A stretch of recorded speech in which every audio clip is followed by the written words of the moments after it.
Hauled in Lad McConkey touchdown. Oh, there's your Minnesota Vikings. And is that Jared Naylor catching a touchdown? Man, what's been happening with your Minnesota Vikings, Shep? We're back here with the Sports Spotlight, and the spotlight is swiveling over to the NFL.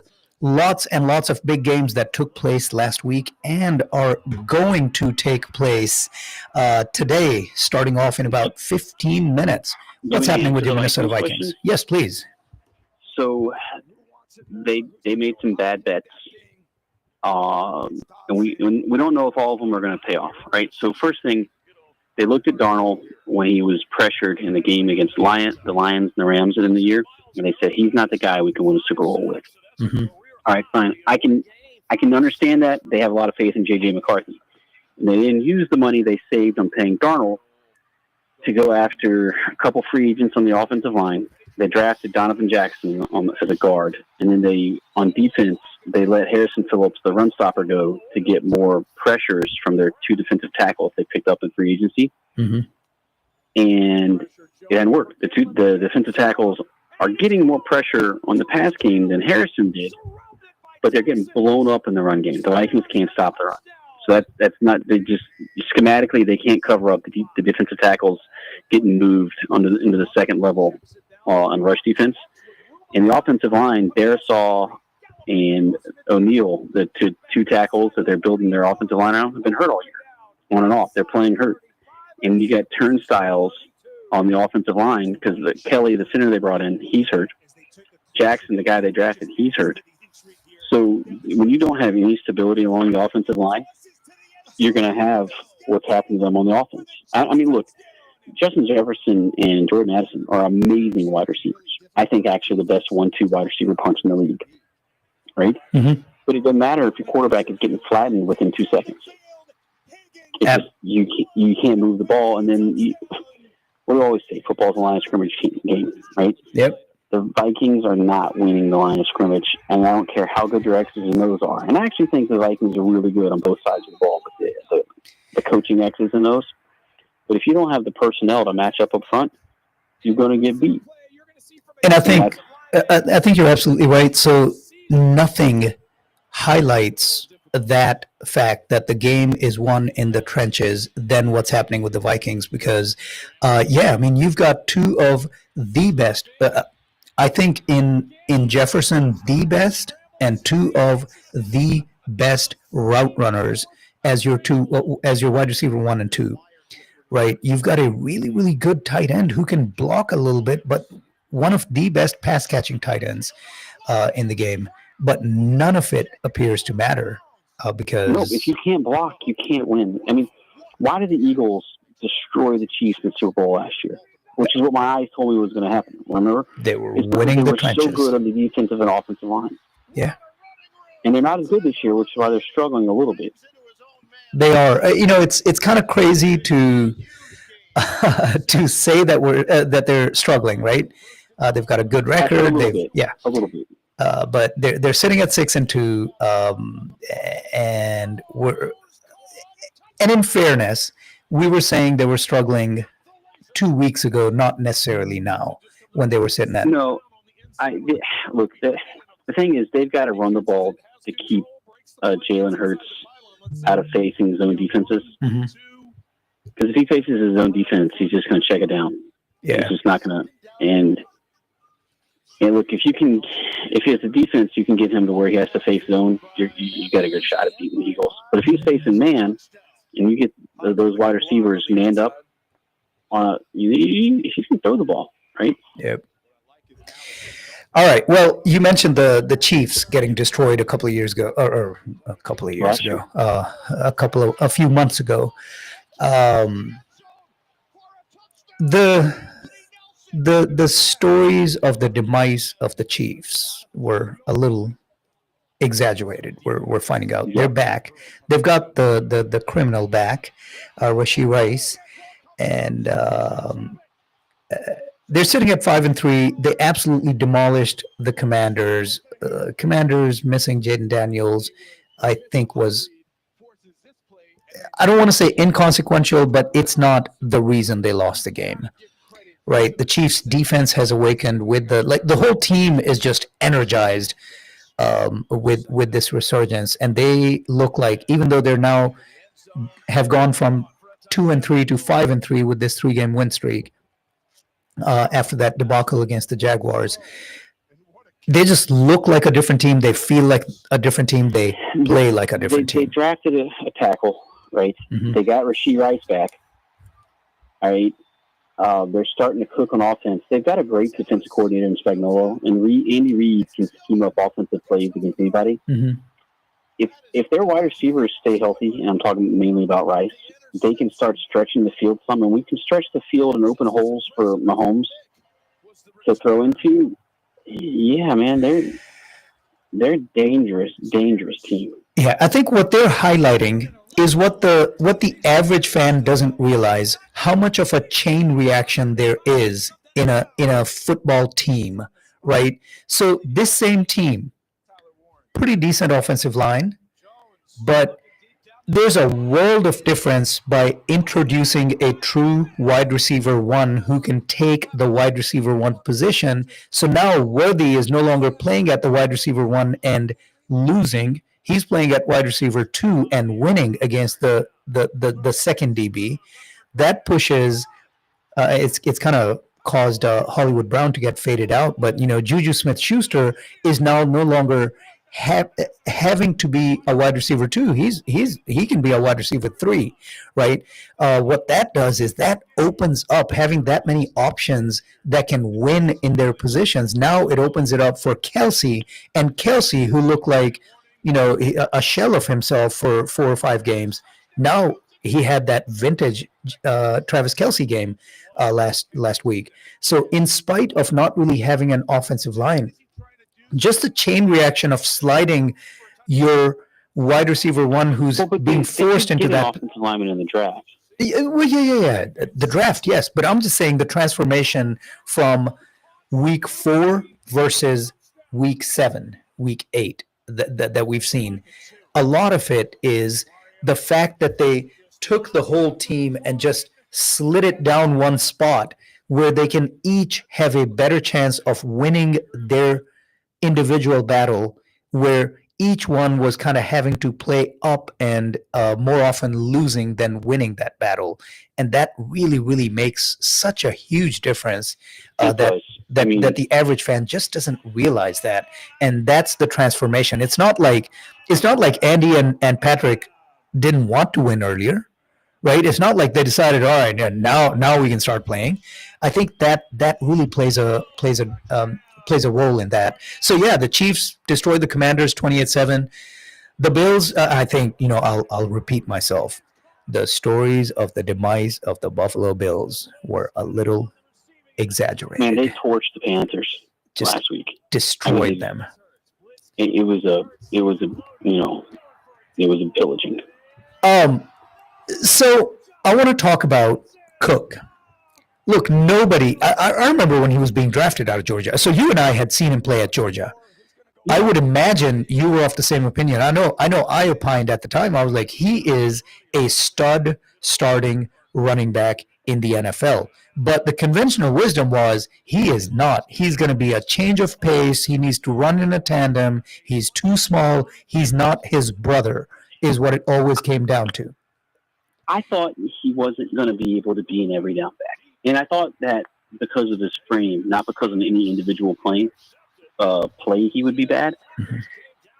And I think I was wrong about that. He is an every down back. And he has shown that he can take the wear and tear, at least so far, being an NFL running back, which is one of the hardest positions to play in all sports. It is. Because you're getting hit in traffic and in space. You're having to pick up. That's a tough job. Yeah. So first off, kudos to the coaching staff, right? Yes, he's playing like an alpha running back, but they're not wearing him down. They're still, he's doing all this with 16, 17, 18, 20 rushing attempts. It's not like they're loading him up with, he's even from a snap count perspective, I think his high has been around 70%. They've always had that Ty Johnson, what was his name? Ray Davis. the rookie from last year. They've always had that the other running back or running backs who can give him a breather. But he's absolutely producing like an alpha running back one, and he did all of this Yep. 216 yards rushing in 3 quarters. In 3 quarters, Josh Allen, James Cook, Khalil Shakir, they're all sitting on the bench at the end of the third. I mean, they put up that 40 before the end of the third quarter, and just coasted. So yeah, I mean, people were saying the Bills need to be on an upset alert. The Bills are going to be caught looking ahead to the Chiefs game. None of that happened, man. They went into the Panthers' home where they were undefeated previously and absolutely demolished them. And unfortunately, it started with Ed Oliver. I think this is the game of the weekend today too, right? The Chiefs and the Bills. Absolutely. I mean, so somebody was saying, I hate the takes that our sports pundits take, right? I think those first take guys, I was listening to a clip. I don't know what the overall context was, but I listened to a quick clip where they're saying, if the Bills lose this game, it's time to blow it up. If the Bills lose this game today, that means they can't win. You don't blow up a team that has get rid of the coach, get rid of the quarterback. I was like, stop it. So first off, he starts going off on how Mahomes has dominated the Bills. I was like, and Josh Allen specifically. I was like, Josh Allen is 4-1 in the regular season against Patrick Mahomes. Now, granted, in the playoffs, completely different story, and the playoffs is where it matters, and the playoffs, Mahomes is 4-0.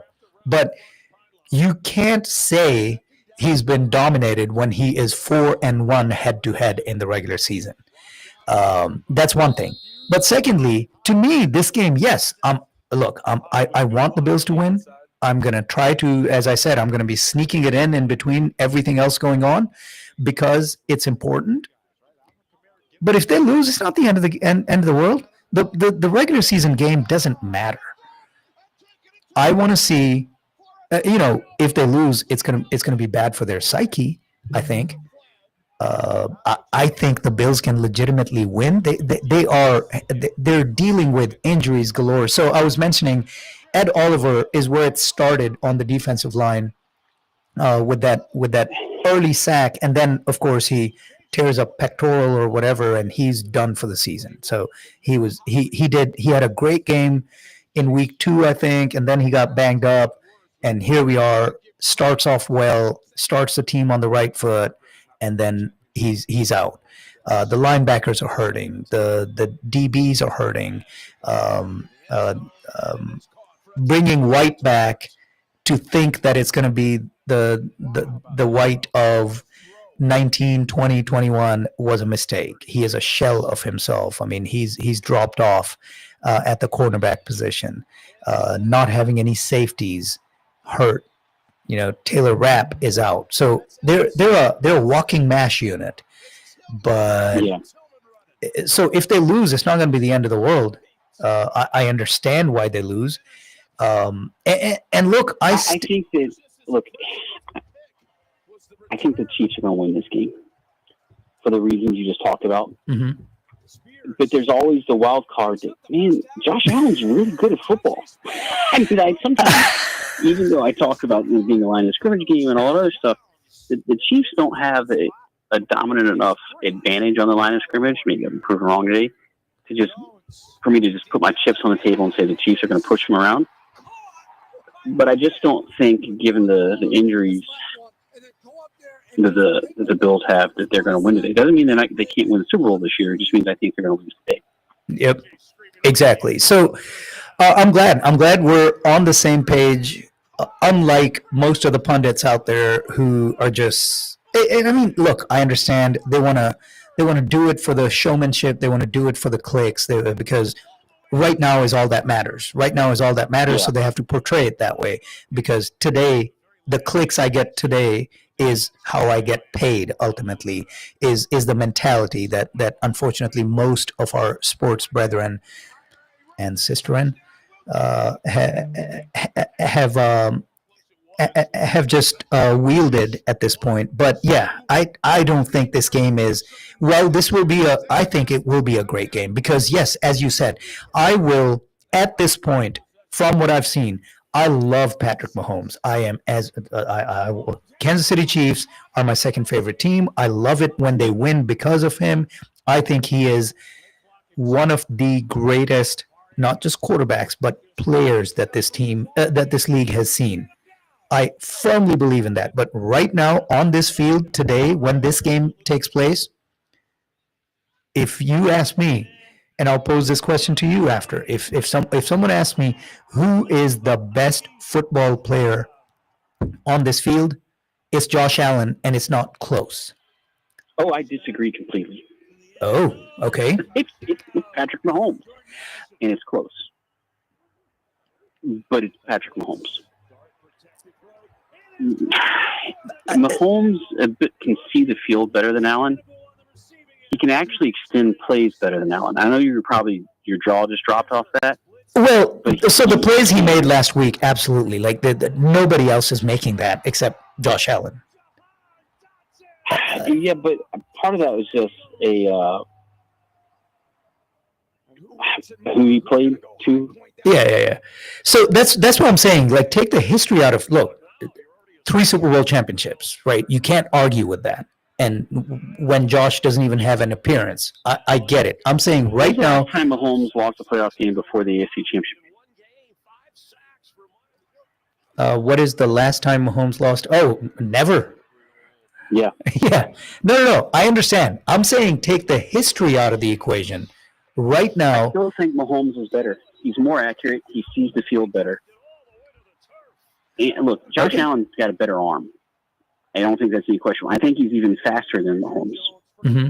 But Mahomes has an uncanny ability to anticipate where he needs to move and how he needs to move and what's going to be open. He does, and that's that Josh doesn't have yet. That's that ability that the all-time greats, and I will openly say that you're absolutely right. That ability, he's right up there with Tom Brady and Joe Montana. Just having 8 eyeballs in his head, essentially, is the ability to process it. Yep. Well, process, slide, move, all of that. Like, he is aware. He is 100% aware. And I will grant that. Yes, I've seen Josh be discombobulated once in a while when he gets that quick pressure and a sack, where Mahomes, even when that happens, he knows exactly why it happened. He doesn't look confused by it. He knows why it happened, and he's in the offensive lineman's face within seconds because he knows who dropped the assignment. So yes, I think the overall field presence and awareness, absolutely, I will agree that's Mahomes. And maybe I'm too blinded by my fan glasses, right? I'll freely admit that, but I think if I had to, not which player I would pick to start a franchise, because as much as it pains me, I will pick Mahomes instead of Josh. Right? I will. If I had to pick a player to start a franchise, I might pick a left tackle. Agreed.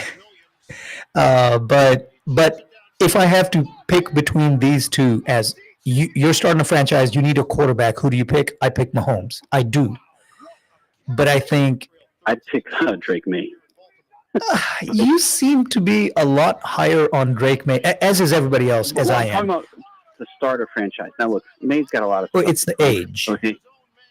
But it's the age thing, the difference there. I think that Mahomes and Allen are better than him right now. Yeah. May has the potential to torture people who don't like the Patriots for a long time. I hope not. All right. Well, with that, games have started. I hope you got your starting lineups out there. I did. I had to make 1-6. I had to drop Quay Walker because he was questionable, so I picked up some on the waiver wire. Hey, did I? Yeah, I did. I think at like 2 a.m. before falling asleep. You did a couple moves at 2 o'clock in the morning. Yeah. Which was actually 1 o'clock. It was a interesting time change. Yes. Point for a later time. Yeah, I had this week. All right. Enjoy your events today. All right, will do, man. Always a good time spending here on the Sports Spotlight, discussing all things sports with you. Appreciate it. Have a great time. Say hi to your beautiful family, and go Bills. Okay, all right, thanks. All right, that is the Sports Spotlight for today, friends. This is Rizwan signing off. Have a wonderful rest of your day. You are listening to Radio Azad, where your voice matters. Entertain, inform, inspire. Download the free radio